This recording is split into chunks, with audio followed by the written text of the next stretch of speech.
नमस्कार दोस्तों, स्वागत है आप सभी का एक बार फिर से। दोस्तों, पूरी श्रद्धा के साथ कमेंट सेक्शन में लिखे जय श्री राधे कृष्ण राधे राधे। दोस्तों, जब भी हम हिंदू धर्म में पूजा तथा पूजा घर की बात करते हैं या फिर लड्डू गोपाल की बात करते हैं तो दोस्तों, घर घर में काफी सारे लोग जो भी कृष्ण भक्त होते हैं वो सभी अपने घर में लल्ला को जरूर रखते हैं।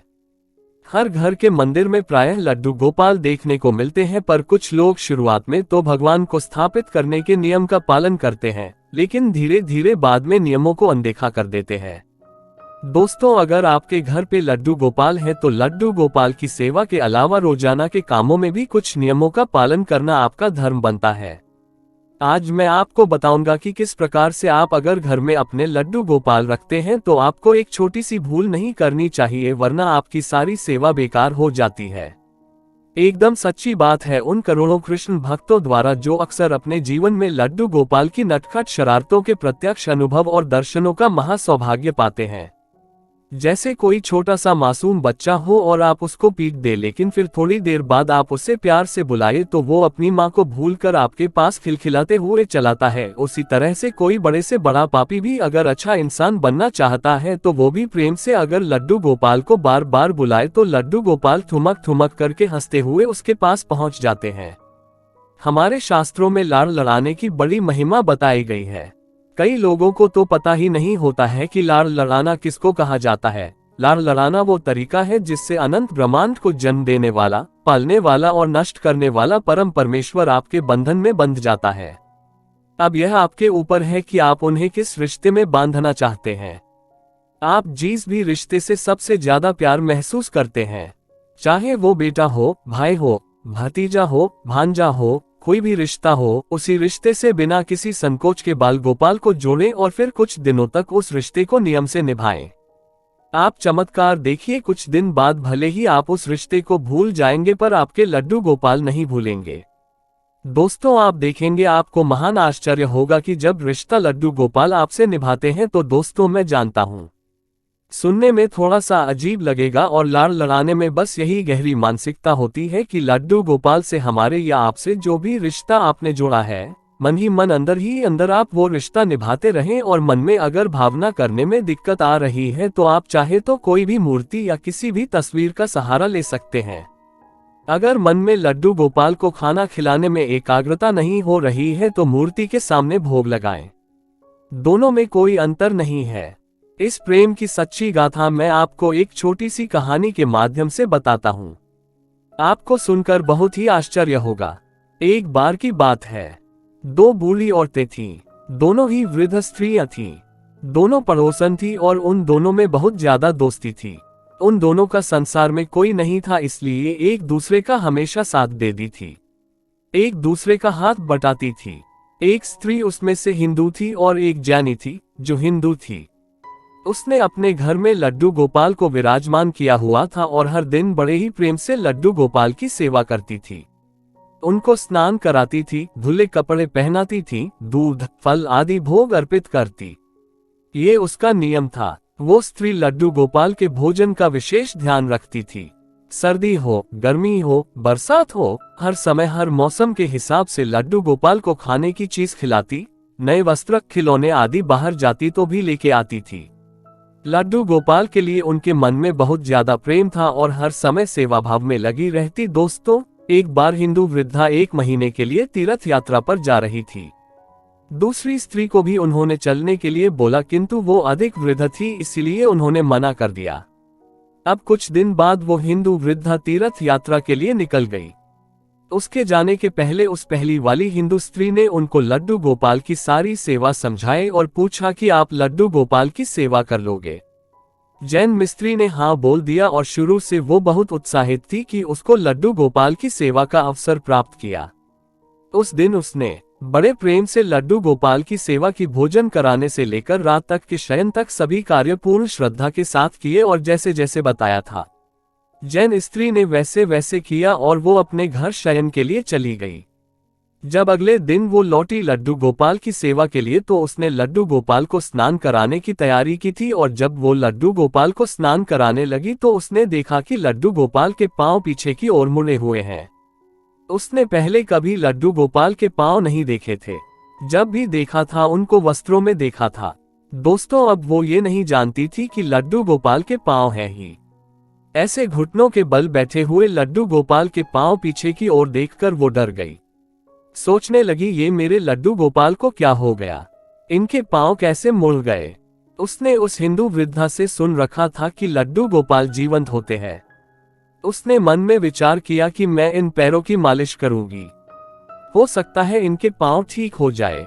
बस फिर क्या भक्तिभाव में डूब कर कर कर वो भोली भाली जैन वृद्धा महिला ने लड्डू गोपाल के पैरों की मालिश शुरू कर दी। इसके बाद वह नियम से रोज 5 बार उनके पैर की मालिश करने लगी और उस भोली भाली वृद्धा की भक्ति देखकर, प्रेम देखकर के ठाकुर जी का हृदय द्रवित हो उठा था। भक्तवत्सल भगवान ने अपनी करुणा, अपना प्रेम उस वृद्धा पर उड़ेल दिया और एक दिन प्रातः उस वृद्धा ने देखा कि लड्डू गोपाल के पांव ठीक हो गए। वो सीधे खड़े हो गए। ये देखकर वो बहुत खुश हुई और दूसरी स्त्री के आने की प्रतीक्षा करने लगी। कुछ दिन बाद जब दूसरी वाली स्त्री जो हिंदू थी वो आकर के लड्डू गोपाल के उसने दर्शन किए तो डर गई और रोना शुरू कर दिया और अचंभित हो गई और पूछा आशा कि मेरे लड्डू गोपाल कहाँ गए। ये सुनकर जैन ने उनको सारी बात बताई और यह बात सुनकर के वो वृद्ध स्त्री सन रह गई और उनको लेकर के अपने घर आ गई। वहां जाकर उसने देखा कि लड्डू गोपाल मुस्कुरा रहे थे। वो लड्डू गोपाल के चरणों में गिर पड़ी। अब वो बोली, हे गोपाल आपकी लीला निराली है। मैंने इतने वर्षों तक आपकी सेवा की किंतु आपको नहीं पहचान सकी। तब उस जैन वृद्धा से बोली कि तू धन्य है, तुझे नहीं मालूम कि हमारे लड्डू गोपाल के पांव तो ऐसे ही है पीछे की तरफ, किंतु तेरी भक्ति और प्रेम ने लड्डू गोपाल के पांव भी सीधे कर दिए हैं। उस दिन के बाद उन दोनों स्त्रियों के मध्य प्रेम भाव और अधिक बढ़ गया और मिलकर लड्डू गोपाल की सेवा करने लगी। बात इतनी है कि जब तक दोनों जीवित रहीं, लड्डू गोपाल की सेवा करती रही। दोस्तों, हम कितनी एकाग्रता से मन से लड्डू गोपाल की ध्यान से सेवा करते हैं वो मैटर करता है। अंदर ही अंदर आपको एक रिश्ता जोड़ करके के लड्डू गोपाल से पुत्र की तरह, भाई की तरह, पिता की तरह, जो भी आप रिश्ता जोड़ना चाहें उसकी तरह जोड़ करके मन ही मन अंदर ही अंदर वो रिश्ता निभाएं। मन में भावना करने की दिक्कत आती है तो आप लड्डू गोपाल को लेकर के आई है, उनकी सेवा करिए। खेल खेल में लड्डू गोपाल कब आपके अपने बन जाएंगे आपको पता भी नहीं चलेगा। आगे बढ़ने से पहले लड्डू गोपाल जी के लिए एक लाइक तो जरूर ही करें। यदि आपके घर लड्डू गोपाल है तो एक लाइक तो बनता है। दोस्तों, कुछ लोग इन सब को अंधविश्वास, समय की बर्बादी कह सकते हैं, लेकिन दोस्तों ये पता ही नहीं है कि यही बाल गोपाल चैतन्य महाप्रभु की गुरु माता के यहाँ पानी भरना, झाड़ू लगाना, खाना बनाना और बर्तन मांजने तक का काम करते थे। यही बाल गोपाल बूढ़े वल्लभाचार्य जी को रोज सुबह हाथ पकड़कर बाथरूम कराने के लिए खेतों में लेके जाते थे। और मैं और क्या कहूँ बाल गोपाल की बातें। कभी किसी गरीब भक्त की लड़की की शादी के लिए चुपके से रुपये घर में रखे गए, नरसिंह की कथा आपने सुनी होगी। और कभी किसी भक्त को दुश्मनों के जानलेवा हमलों से बचाया। दोस्तों, इन्हीं बाल गोपाल ने कितनों को फर्जी मुकदमों से बचाया तो कितनों की सालों पुरानी बीमारियों के दर्द को सेकंड में खत्म कर दिया। यही बाल गोपाल है जो एक्सीडेंट में अपाहिज होने वाली दुर्घटना को मामूली फिसलने वाली घटना में बदल देते हैं। ये वही बाल गोपाल है जो भविष्य में होने वाले कैंसर को मामूली बीमारी में बदल कर खत्म कर देते हैं। ये ऐसा पक्का रिश्ता निभाते हैं कि 24 घंटे आपके साथ ही रहते हैं और एक बार आप इनसे रिश्ता जोड़ लेते हैं तो ये आपको छोड़कर कहीं नहीं जाते। तो फिर दोस्तों, जब 24 घंटे का यह अति प्यारा, अति सुंदर, अति मनमोहक बॉडीगार्ड हमारे साथ मिलता है, आपको मैं बता दूं दोस्तों, इस दुनिया की हर स्त्री लड्डू गोपाल की माँ और हर आदमी पिता बनने के महासौभाग्य को निश्चित पा सकता है। और अगर घर के मंदिर में आप लड्डू गोपाल को विराजमान करते हैं तो आपको इन बातों का ध्यान रखना चाहिए। एक फैमिली मेंबर की तरफ उनका आपको ध्यान रखना चाहिए। रोजाना के कामों में नियमों का पालन करना चाहिए।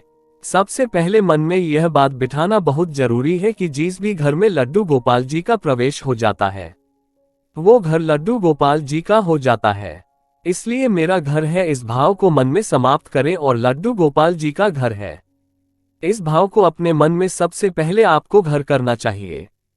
दोस्तों, दूसरी बात यह है कि लड्डू गोपाल जी अब आपके परिवार के सदस्य हैं। सच तो यह है कि यह परिवार अब लड्डू गोपाल जी का है, इसलिए लड्डू गोपाल जी को परिवार के एक सम्मानित सदस्य का स्थान प्रदान करें और कोई नाता, जैसे मैंने बोला भाई, पुत्र, मित्र, गुरु, कोई भी हो, कोई भी नाता हो बेटा, आप जो बनाना चाहिए उनको बनाइए और उसी प्रेम और निष्ठा से उस नाते को निभाए। अपने लड्डू गोपाल जी को एक प्यारा सा नाम जरूर दे।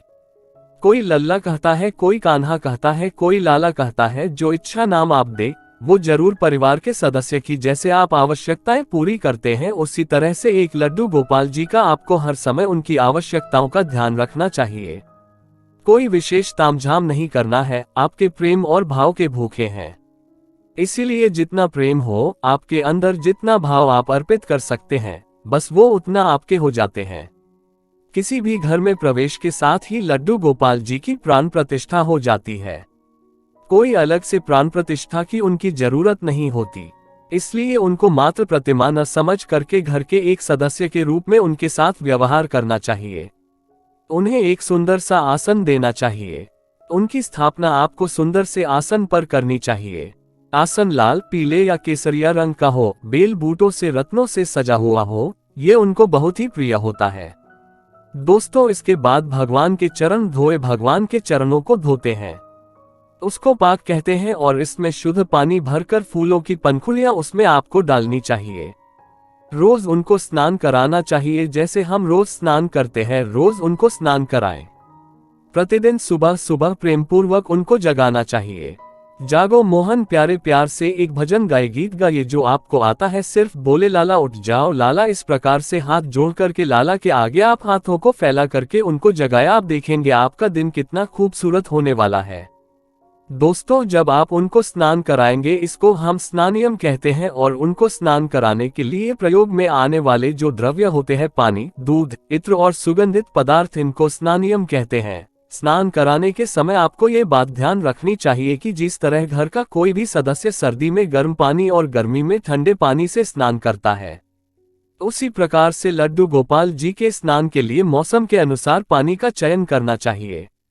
स्नान के बाद प्रतिदिन धुले हुए स्वच्छ वस्त्र पहनाएं और ठीक उसी तरह से आपको ड्रेसअप भी करना है।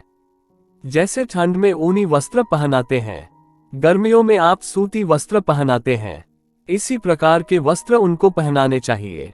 दोस्तों, सर्दी गर्मी से बचाव का प्रबंध करना चाहिए। गर्मी के लिए आप उनको कूलर लगा सकते हैं। हाथ के पंखे रखें और मौसम के अनुसार वस्त्र पहनाएं। उनसे बातें करते रहे। जब आप उनका श्रृंगार आदि कर रहे हैं तो लड्डू गोपाल से प्रेम पूर्वक बातें करें, उनके साथ खेलें। जिस प्रकार घर के बाकी सदस्यों को आप भोजन कराते हैं, उसी प्रकार से उनको भोजन कराना है। पहले लड्डू गोपाल को भोजन कराएं, बाद में स्वयं भोजन करें। वह भोजन भी अमृत से 1000 गुना बढ़कर होता है। अगर आप बीमार नहीं हैं तो आपको ऐसा ही करना चाहिए। बाकी जो डायबिटिक पेशेंट है, किसी भी प्रकार की बीमारी से ग्रसित है, आप नहीं भूखे रह सकते हैं, इस तरह की समस्या है तो आप लड्डू गोपाल से पहले भी खा सकती हैं। हाँ, आचमन आपको जरूर लड्डू गोपाल जी के पास हमेशा रखना चाहिए। आचमन क्या होता है? शुद्धिकरण के लिए प्रयोग में आने वाला जल होता है और इसमें सुगंधित द्रव्य आप थोड़ा सा फूल डालें या फिर आप इत्र की एक बूंद डाल दें। ये आपको डाल करके हमेशा लड्डू गोपाल जी के सामने जरूर रखना चाहिए। दोस्तों, इसके बाद आपको भोजन देना है। जैसे हमें भूख लगती है, आपको भूख लगती है, उसी तरीके से लड्डू गोपाल जी को भी भूख लगती है। उनके भोजन का ध्यान रखें। भोजन के अलावा सुबह का नाश्ता, शाम की चाय नाश्ते आदि का भी आपको ध्यान रखना चाहिए। हो सके तो रोज माखन मिश्री का भोग लगाएं। घर में कोई भी खाने की चीज या तामसी चीज ना हो, लड्डू गोपाल जी का हिस्सा उसमें जरूर होना चाहिए। ये दोस्तों, शहद, घी, दही, दूध और शक्कर को मिलाकर जो पंचामृत हम तैयार करते हैं, उसे शुद्ध बर्तन में भगवान को भोग लगाना चाहिए। रोज करने की जरूरत नहीं है, पर बीच बीच में कम से कम पूर्णिमा के दिन आप ये काम करें। एकादशी के दिन ये काम करें, ये बहुत ही लाभदायक होता है। जो भी आप बनाते हैं भगवान के लिए भोग, अगर अलग से बनाते हैं जैसे कि जन्माष्टमी वगैरह पे बनाते हैं, तो भोग में मिश्री, ताजी मिठाइयाँ, ताजे फल, लड्डू, खीर, तुलसी के पत्ते, ये तुलसी के पत्ते भगवान के भोग में जरूर शामिल करने चाहिए। इसके बाद होता है अनुलेपन। पूजा में आप जो भी चीजें चढ़ाते हैं, जैसे दुर्बा, कुमकुम, चावल, अबीर, अगर सुगंधित फूल, शुद्ध जल, धूप, दीप आदि, इन सभी चीजों को अनुलेपन कहा जाता है। इनसे आप लड्डू गोपाल का श्रृंगार करें। श्री कृष्ण की पूजा में सुगंधित व ताजे फूलों का बहुत बहुत महत्व होता है, इसलिए शुद्ध और ताजे फूलों का आपको जरूर प्रयोग करना चाहिए। दोस्तों, बहुत सारे पेड़ों के अच्छे गोंद और अन्य सुगंधित पदार्थों से बनी धूप या अगरबत्ती भगवान श्री कृष्ण को बहुत प्रिय मानी जाती है और इसको आपको रोज जलाना चाहिए। ये चांदी हो, तांबा हो, मिट्टी हो, इन किसी भी चीज के बने हुए दिए में गाय का शुद्ध घी डालकर भगवान की आरती कम से कम शाम के समय आपको विधि विधान पूर्वक जरूर उतारनी चाहिए। वास्तव में नियम ये होता है कि आप जब सुबह श्रृंगार करें उसके बाद आप आरती करें। अगर नहीं कर सकते तो कम से कम दोनों हाथों को फैलाकर आरती का भाव करके उनकी श्रृंगार आरती आपको जरूर करनी चाहिए। दोस्तों, दिन भर आप लड्डू गोपाल जी को खिलौने से खिलाई जैसे उनको बाहर घूमने जाते हैं तो कभी कभी लड्डू गोपाल को अपने साथ घुमाने के लिए ले जाए। समय समय पर आपको लड्डू गोपाल जी को बाहर घुमाने जरूर ले जाना चाहिए और जैसे सभी महिलाएं किटी पार्टी आदि करती है, इनको भी एक मीटिंग लड्डू गोपाल से जरूर करानी चाहिए। हर दिन रात में दिन भर लड्डू गोपाल थक जाते हैं तो इनको सुलाना जरूर चाहिए। लड्डू गोपाल जी को शयन जरूर कराना चाहिए। खाट ले लें, उस पे मुलायम सा तकिया, गद्दी, चादर या रजाई जो भी मौसम के अनुसार जरूरत हो सभी की ठीक से व्यवस्था करनी चाहिए। जिस प्रकार आप एक छोटे बालक को प्रेम से सुलाते हैं उसी प्रकार से उनको भी सुलाना चाहिए। उनको थपथपाकर उनको लोरी सुनाए। दोस्तों, और हर जन्माष्टमी पर लड्डू गोपाल जी की पूजा धूमधाम से होती है। उनका बर्थडे होता है, लेकिन आप जिस दिन उनको घर ले करके आए हैं, अगर वो डेट आपने लिखी हुई है या वो डेट आपको पता है कि जिस दिन लड्डू गोपाल जी ने आपके घर में प्रवेश किया था, तो उस तिथि को लड्डू गोपाल जी के जन्मदिन के रूप में मनाकर जैसे बच्चे का जन्मदिन मनाते हैं, हर साल उस तिथि को उनका जन्मदिन जरूर मनाएं और दोस्तों बच्चों को घर पर बुलाएं। लड्डू गोपाल जी के साथ जन्मदिन मनाना, ये झूला झूले, बच्चों को खिलौने बांटे और भी जो भी आप करना चाहते हैं वो करें, जो भी आप अपने बच्चों के लिए अपनी श्रद्धानुसार करते हैं।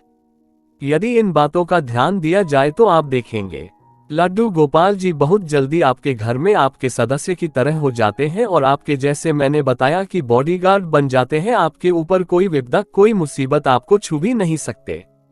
दोस्तों, ध्यान रखें, उनके पास हमेशा उनकी बांसुरी जरूर रखनी चाहिए। ये उनके पास हो सके तो मोर का पंख, उनको जो बाग पहनते हैं यानी उनको जो मुकुट चढ़ाते हैं उसमें आपको मोर का पंख जरूर लगाना चाहिए। और श्रीमद् भगवद गीता एक उनके पास हमेशा इसके रखनी चाहिए, उसकी पूजा करनी चाहिए। और इस बात का ध्यान रखें कि जिस कमरे में लड्डू गोपाल विराजमान हो, जहां उनका मंदिर हो, वो कमरा कभी भी बंद नहीं किया जाता था। इसीलिए उस कमरे को या जो भी है उनका जो मंदिर है उसको कभी भी आपको बंद नहीं करना चाहिए। दोस्तों, अगर आप किसी काम से बाहर जा रहे हैं तो आपको घबराना नहीं है कि लड्डू गोपाल घर पे बैठे हैं, तो उनको किसी भी चीज में थोड़ा भोग पीछे से खाने के लिए रख करके जाएं और अपने घर की चाबी आप बाल गोपाल को सौंप कर जाए। घर की जिम्मेदारी बाल गोपाल को सौंप कर जाए। बाल गोपाल को रखने वालों को थोड़ा सा परहेज रखना चाहिए, तामसिक चीजों का त्याग करना चाहिए और रोजाना उनका स्नान, श्रृंगार, पूजा अर्चना, भोग, आरती, शयन, ये सभी चीजें जैसे हम अपने बच्चों के लिए करते हैं वैसे जरूर करनी चाहिए। शुरू में भक्त को भावना रखनी पड़ती है, लेकिन कुछ दिन बाद जब सही में आपको लड्डू गोपाल का एहसास होने लगेगा, फिर उसके कुछ दिन बाद आपको सपने में लड्डू गोपाल के दर्शन होने लगते हैं और फिर कुछ दिन बाद ऐसा महसूस होता है कि लड्डू गोपाल ने अपने छोटे छोटे मुलायम हाथों से आपको छुआ हो और उसके कुछ दिन बाद लड्डू गोपाल की विशेष कृपा हुई तो उनके अति दुर्लभ दर्शन भी होते। तो दोस्तों, बस आपका थोड़ा सा समय जिसमें आप प्रेम पूर्वक उनके साथ खेले कूदे और बदले में वो इतना कुछ देते हैं कि झोली छोटी पड़ जाती है। घर की गरीबी दूर करने के लिए, दुर्भाग्य से मुक्ति के लिए भगवान विष्णु उनके अवतार की पूजा हम करते हैं और उन्हीं में से श्री हरि की पूजा से देवी लक्ष्मी भी प्रसन्न होती है। दोस्तों, लड्डू गोपाल के पूजन में सबसे जरूरी नियम यह है कि जब भी लड्डू गोपाल को भोग लगाए तो उसमें तुलसी का पत्ता जरूर रखें। तुलसी पत्र के बिना लड्डू गोपाल भोग स्वीकार नहीं करते। दोस्तों, अभी तक वीडियो लाइक नहीं किया तो वीडियो को लाइक करके कमेंट सेक्शन में जय श्री राधे कृष्णा पूरी श्रद्धा के साथ अवश्य ही लिखें। विष्णु जी और उनके अवतार कौन कौन से हैं? श्री राम जी, श्री कृष्ण जी। इनकी पूजा में एक बात का खास तौर पर आपको ध्यान रखना चाहिए, ये जब भी हम श्री कृष्ण की पूजा करें, मैं स्नान दान की बात नहीं कर रहा हूँ। जब स्नान आदि करेंगे तो आप उनको अच्छे से स्नान कराएंगे। बाकी जब आप भगवान के दर्शन करें तो उनकी पीठ के दर्शन आपको कभी नहीं करने चाहिए। दोस्तों, ऐसा माना जाता है कि इनकी पीठ पर अधर्म का वास होता है। पीठ के दर्शन न करने के संबंध में भगवान विष्णु के अवतार श्री कृष्ण भगवान की एक बहुत ही प्रचलित कथा है कि जब श्री कृष्ण जरासंध से युद्ध कर रहे थे, तब जरासंध का एक साथी असुर काल्यवन भी भगवान से युद्ध करने के लिए पहुंचा। काल्यवन श्री कृष्ण के सामने पहुंचकर उनको ललकारने लगा। तब श्री कृष्ण वहां से भाग निकले और रणभूमि से भागने की वजह से आपको पता होगा कि श्री कृष्ण भगवान का एक नाम रणछोड़ भी है।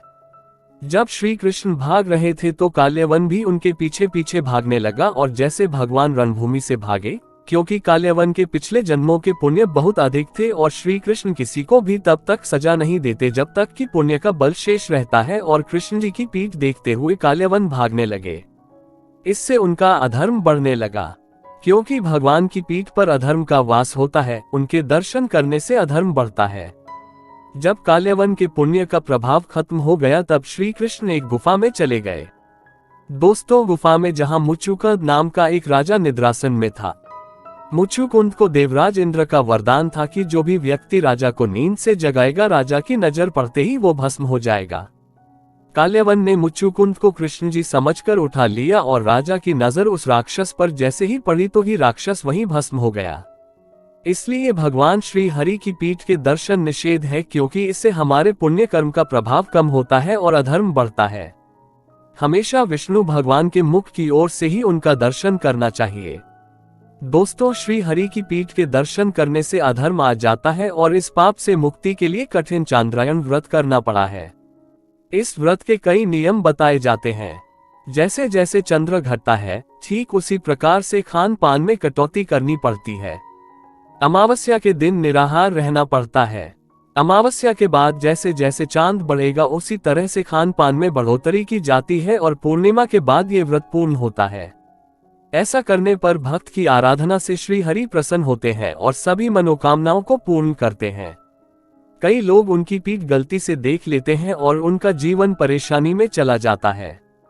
इसीलिए लड्डू गोपाल का पीछे का हिस्सा गलती से भी नहीं देखना चाहिए, नहीं तो आप हमेशा परेशान ही रहेंगे। पीछे का हिस्सा बंद आंखों से उनका साफ कर दें।